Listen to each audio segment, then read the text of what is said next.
One area of grave concern would be the declared change in U.S. trade policy.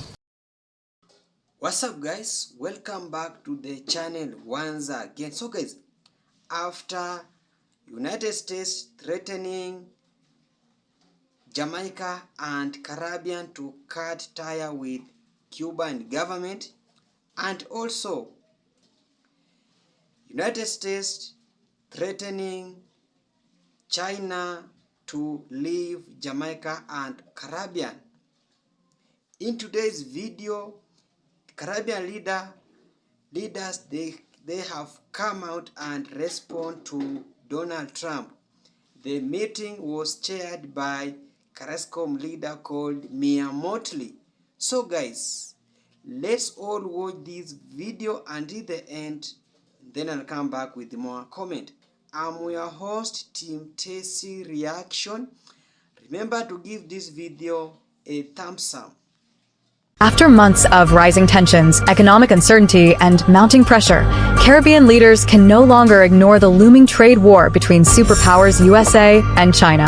At a critical turning point, Jamaica's Prime Minister Andrew Holness finally steps forward to address the crisis that threatens the entire region. What was once a distant clash between economic giants has now become our problem. Rising prices, unstable markets, and foreign pressure are squeezing small island nations, forcing us to make impossible choices. Will we be pulled into the crossfire, forced to pick a side? Or will the Caribbean stand together and carve out its own path? This is more than politics. This is about our sovereignty, our economy, and the fate of every Jamaican. Drop a like if you believe Jamaica must stand strong. Subscribe if you demand bold leadership that puts Jamaicans first. Because this conversation, it's just getting started. And I'd like to invite my brother, Prime Minister Holness, to be able to address on the issue of the trade implications and aspects of the very challenging environment within which we have to prepare for other eventualities, but we do so with calm assurance. Thank you, Andrew. Thank you, Prime Minister Motley. First, let me say thanks to your government and the people of Barbados for the excellent arrangements and hospitality.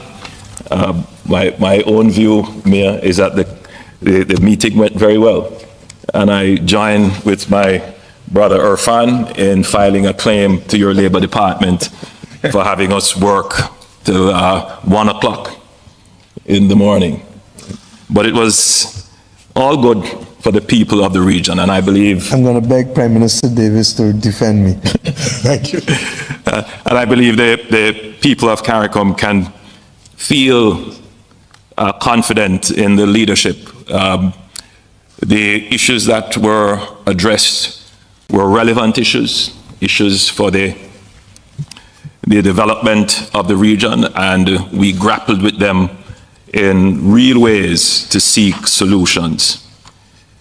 One area of grave concern would be the declared change in U.S. trade policy.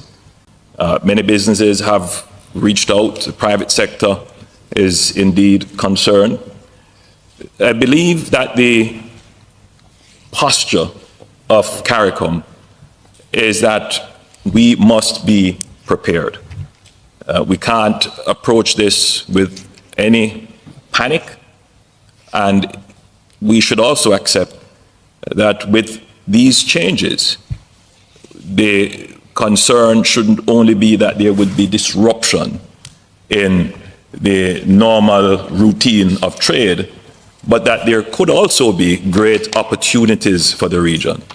The region has a well-established office for trade negotiations, and it has worked very well for us, and we are using the incredible resources in that office to study the challenges that could come and to provide us guidance, all the governments in the region, guidance as to how we should structure our trade policy to both mitigate any fallout but take advantage of the opportunities. We will therefore be conducting a very detailed review of our trade situation with the United States, and we hope that in another 3 or 4 months we will have a document which will give us a policy direction and give advice and support to the governments of the region as to how to treat with any potential change that may happen in U.S. foreign policy. We also discussed issues of security, and I know that Prime Minister Rowley will deal with the security issues, but while I have the microphone, it is of critical importance that the region treats with the issues of gangs, and Jamaica has taken a very strong position on treating with gangs. We see gangs as an existential threat. Obviously, the ultimate case would be with the situation in Haiti. But we also see gangs acting in ways and committing acts that can only be described as acts of terror. And therefore, I have called in Jamaica, and I'm making the call now at this CARICOM platform, that there needs to be a global war on gangs in the same way that there is a global war on terror. If the gangs are allowed free rein, they will challenge the effectiveness and undermine states, which we are seeing happening not just in the region in CARICOM, but in the wider Central and South American region. So we discussed the issue. I believe there is general consensus that in addition to treating with the security issue from a public health perspective and treating with the root causes of social disenfranchisement and economic marginalization, that there needs to be a firm hand in treating with the gangs, particularly as it relates to the transnational element of the gangs, which means that the countries in the region would have to have greater cooperation and sharing of intelligence and resources in tackling this very grave threat. Thank you very much, Madam Chair. Madam President of Barbados, Dame Sandra Mason, distinguished heads of state and heads of government of the Caribbean community, Secretary General of the Caribbean Community, Secretary General of the United Nations, President of the European Commission, Secretary General of the Commonwealth, Chief Justice of Barbados, the Honorable Mr. Leslie Haynes, distinguished ministers of the Caribbean community, members of Parliament, members of the judiciary, members of the diplomatic corps, ministers from Saudi Arabia, Canada, France, and indeed Special Envoy from the United Arab Emirates, distinguished ladies and gentlemen. You have heard everybody on this platform this evening. And what is clear is that it cannot be business as usual. We have come to Bridgetown in this year of 2025 at a time when the world is reeling from all kinds of problems. The climate crisis, we don't need anyone to tell us about it. Prime Minister Mitchell spoke from the heart with respect to the consequences of Hurricane Beryl in Carriacou, in Petit Martinique and Grenada, in Union Island, in St. Vincent and the Grenadines generally, to the farmers in Jamaica, and to the fisher folk and fishermen of Barbados. We know what it is each summer to have to hold our breath and to wait and to hope that this is not going to be our turn. We know firsthand how the world has become an awful place since the pandemic, where all of the warts and all of the scars and all of the cuts have become very, very clear and open for everyone to see, and where effectively the world has said that might is right, and where small states are often excluded because our orders are too minuscule to command attention. We live in a world where fake news is now the order of the day. And day by day, leaders, not just of governments, but of churches, of private sector, of households, have to worry about the fact that someone will post something that probably is not true about them. We live in a world where the opportunity for facts and shared values in common spaces is becoming rarer and rarer simply because everyone is into their own echo chamber rather than in national entities being able to share and to relate so that we have a common perspective to keep our democracy strong. This meeting, my friends, cannot be business as usual. The Secretary General has already heard me on the fact that the only way we will make it through these difficult times is if we are prepared to be more unified and bolder than ever. I pray that those comments which have been made up here, and I thank Decon for also speaking on the matter of reparations and reminding us of the importance of the African Union this weekend. I was there, yes, with the Secretary General and Professor Arama from the African Exim Bank.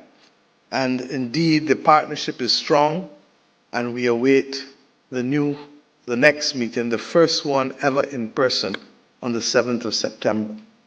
We thank you, Ursula, for coming to the Caribbean, because in this world of grave difficulties confronting us at all levels, partnerships across the world will be important if we are going to survive the many challenges that are not unique to any one region, but indeed hold all of us in a very, very difficult position. I ask us, as we reflect on these matters, to recognize that if this institution of regional unity is to be fit for purpose in the 21st century, the third decade, then it may well require some decisions, Ralph, that those of you like Roosevelt and yourself may have wanted to see in the past, but have eluded us thus far. Freedom of movement of Caribbean people is at the center of who and why we are here. And I trust and pray that we can leave Bridgetown with clarity on this objective. Secondly, the issue of cost of living continues to bedevil too many of our people, and we run the risk that our traditional sources of food may well become more difficult to access because of the climate crisis and because of decisions on the movement of labor. And to that extent, while we have spoken at length always about creating new sources for imports while boosting our production regionally, we can no longer speak about it, but it must become a reality because food and water are the new oil of this 21st century. At the same time, our education is in shambles in the region, and the quicker we come together and coordinate the reform that is necessary for it, the better we will be, because we cannot build out this region with the old educational systems of the colonial system that are hierarchical in nature and ignore the reality factor in the past, nor now guns. And the Secretary General of the UN has put it most appropriately in his speech. But suffice it to say, as I said on our own Independence Day in Barbados last year, we in this region are paying too high a price for the Second Amendment rights of Americans. And the reality is that we have come at this point with a George Bridge Declaration reached by heads of government in Guyana on the 25th of November last year that will allow us to address issues of strengthening our law enforcement, strengthening and reforming our criminal justice system, but above all else, treating crime as a public health disease, and also ensuring that we create the opportunities for our young people so that they are not taken on that path that has led us in this region to have one of the highest homicide per capita rates, regrettably, in the world. My friends, I have said these things recognizing that if ever there was a time for us to make bare our hearts and our minds to each other as heads of government, it is at this point. And I trust and pray that if we are able to do so, then we truly can hold hands and walk in lockstep. This is not a moment today for me for a lot of long talk or a lot of long speeches. What is required of me as chairman is to ask each and every one of us to make that commitment, to expose our hearts and our minds and find common ground and common purpose so as to ensure that as the world starts to fall in ways that none of us expected 20, 30 years ago or even 10 years ago, that we can hold a center, recognizing that we will always, always, always be stronger together. We have a responsibility to reform this institution.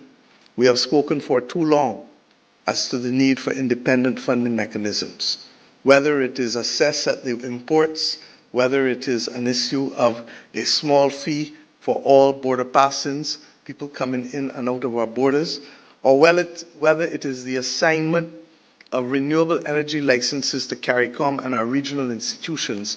The time is upon us for settling the independent funding of this Caribbean community. In addition, we need to review the governance mechanisms and to recognize that there may be a need for a greater political voice alongside the administrative structures of CARICOM as we have come to know it over the last few decades. I pray that as we reflect on the urgent need for cooperation and unity, that above all else, we shall continue to see our people up front and center. In that regard, the Haitian people must be at the center of all that we reflect upon. Their situation continues to be of major concern to us, and it is not going to be sufficient just to be able to say that Haiti will have an election on November 15th. It is not going to be sufficient to just stabilize the security situation of Haiti. 30 years ago, when I came to public life, my Prime Minister at the time made his first trip when he was sworn in to Washington to deal with the issue of Haiti. 30 years on, we are dealing with it again. In the absence of a proper development plan that sees the people of Haiti, that gives them minimum rights of education and access to health care and all of the other basic rights that we fight for our own citizens. In the absence of that, Haiti will be around as a problem in another 10, 20, and 30 years. That cannot be the aspiration of Caribbean people. I ask us as we come to Bridgetown, therefore, to appreciate that we may not have the luxury of having a heads meeting that follows the usual template. But if we can, at this meeting, really expose our hearts and our minds to each other and agree on a common platform on critical issues, we will not get it all right one time, but we must have a common vision, and we must be prepared to recognize that none of us will get exactly what we want, but we must all work for what the people of the Caribbean need. And if we can do that, then we will have run successfully our leg of the relay race. It was once said, when the West Indies Federation broke, that 1 from 10 leaves 0. Today, the heads of government and the heads of state of the Caribbean region must show in a mathematical way that 1 times 15 is equal to 1.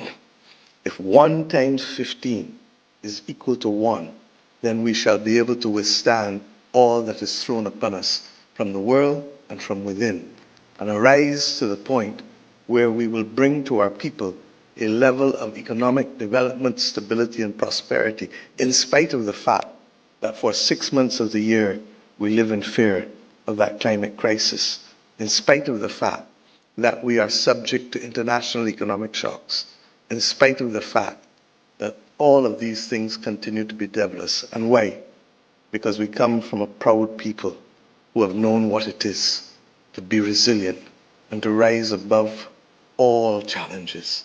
Indeed, the challenges that we face in the 21st century at a personal level cannot come close to what our ancestors were forced to confront in the settlement of this modern region. So, my friends, I want to thank you. I want to salute the people who performed on this platform. I want to salute my young citizens who spoke in a way that almost did not make it necessary for me to speak this evening on this platform. And I invite you, as you reflect on this meeting, to recognize that with a true Caribbean flair, we can do serious things while still remembering who we are and how we move as a people and our culture. And in that vein, I invite you back to Barbados between the 22nd and 31st of August for CariFesta 15. I say to my brothers... Now, the question is, where does the Caribbean go from here? For decades, we have been caught in the shadows of global superpowers, forced to navigate a world where the rules are written by nations far bigger than ours. But how much longer can we afford to be pawns in their economic battles, when we have the power to stand on our own? Jamaica, Trinidad, Barbados, Guyana, the entire Caribbean, we are stronger together. But will our leaders have the courage to put our people first, to reject outside pressure, and forge a new path forward? Or will we watch, yet again, as powerful nations make decisions that leave us scrambling to survive? Drop a comment below. Should Jamaica and the Caribbean unite for economic independence, or is aligning with a superpower the only way forward? Like this video if you believe it's time for our region to rise. And subscribe, because this conversation is far from over.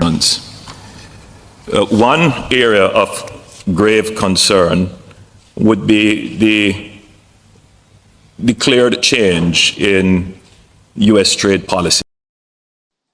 Hello guys, welcome back. I hope you have watched that response from the Caribbean leader. They have a unity called CARISCOM. CARISCOM is chaired by Mia Motley, the Prime Minister of Barbados. So after Marco Rubio came out and sent a warning to Jamaica to cut tie with Cuba government and all Caribbean government, Caribbean countries, and also Donald Trump, he came out and wanted China to leave Caribbean and also Jamaica. This time round, these leaders, they have really united and they have come out and respond to Donald Trump about trade war and also the Cuban relationship across the Caribbean countries, because Caribbean countries, they have their own resources, and these resources, they have been monitored by the United States, and that's why United States normally feel bad when they see other countries doing a business or a trade with the Caribbean country, and that's why they don't want any country to come in and assist the Caribbean countries. And firstly, Marco Rubio came out and said Cuba must stop interfering with Jamaica and also the Caribbean countries. And we all remember how Cuban doctor really helped the Jamaica and the Caribbean countries during the COVID-19, because Cuba has the best doctors in the world, and that's why Cuba really helped so many countries in Africa by coming out with the solution of the COVID-19. Another thing, Trump also ordered China to exit Jamaica. And across the Caribbean, China has really played a big role in development of infrastructure in Caribbean countries, in building the airways, in building the roads, in building so many things, in supporting the needy people. supporting the government, they really played a big role. And that's why Trump is not happy, because the only thing that Trump is against the Caribbean people and Jamaica is the oil. He wants to take the control of the oil. And that's why he don't like how China are being investing in this country. And China came in Caribbean countries long time ago. They are not new in that country. And that's why United States, being the superpower, they want to control everything. They don't want the democracy. And that's why that the Prime Minister of Jamaica is talking about the relationship within United States and China. And also he's saying that you cannot choose for our friends, because this is the democratic country. They have the right to choose whom they can work with, him or her. And that's why they have chosen to work with China. And China has really played a big role in development on those countries. But that is how also Miamotli, she came out and also say no. We as the Carrasco, we must prioritize our people first. Our people come first before our interest, because the interest of United States to Jamaica is to destabilize the Caribbean countries. And that's why these people, these United States, they are the one who are funding the gangs in Caribbean countries. In Caribbean country, we have a lot of gangs who are just being supported by the United States. And that's why they have managed to destabilizing the Haiti by providing arms to the gangs. That's why they want to transform to the Jamaica and other Caribbean countries. And when they see the disunity in Caribbean or in a country, this is the happiest to the United States.